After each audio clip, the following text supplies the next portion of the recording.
So this is part 2 in this series on how to use Polework to really excel and win in your show jumping.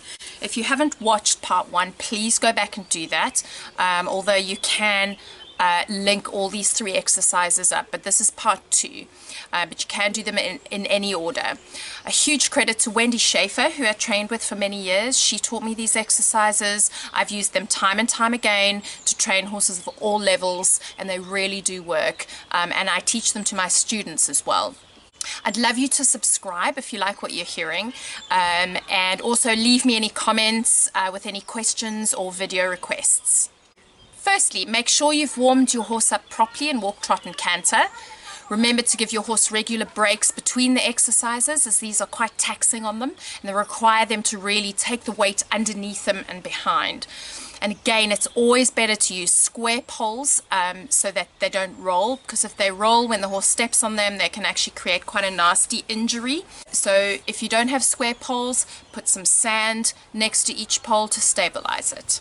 This exercise has 3 poles placed 20 and 13 of my big steps apart. The second 3 strides is on a curving line. So this is a regulation 5 and 3 strides. If these were jumps, you would obviously allow some room for takeoff and landing, but not with these. Some horses will do it naturally in the 5 and 3, and some will find it short or long. You'll ride down the line over the poles, and at the end of the line, before the corner, ride either a flying change or a transition to trot, depending on your horse's level of training. Then come down the center line on the other rein, stay on that canter lead, and ride a mild counter canter between the second and third poles.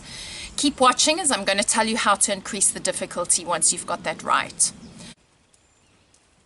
So once you've ridden this several times on both reins and you're happy that you're riding these in a nice rhythm, your horse is rideable, balanced, nicely connected between hand and leg and round over its back, you can then look to start varying the strides as we did in the previous exercise. So add a stride or 2 and take away a stride or 2, like I've just done in this exercise. So I rode it in, instead of 5 and 3, I did 6 and 4. And you'll see that I'm keeping her a little bit bent to the right hand side, and that is just to help me to keep her balanced enough for the 4 strides where I do the counter canter element. Coming out of the corner, the horse's stride is a little shorter, so you can actually more easily add strides, but this is a little bit tougher when you're riding the line in counter canter, obviously. For a more experienced horse, try and ride the exercise in counter canter on both reins from the bottom of the arena, and on the left rein in counter canter from the top of the arena. You can actually now put exercise 1 from last week and this week's exercise together in a little course, and then next week we're going to add another exercise so that you've got 3 Polework exercises, and really you've only used 9 poles. Thank you so much for watching, everyone. I hope you have great success with your exercises this week. Please let me know how you get on in the comments. Next week I'm going to be doing the 3rd in the series, so I hope you can watch it.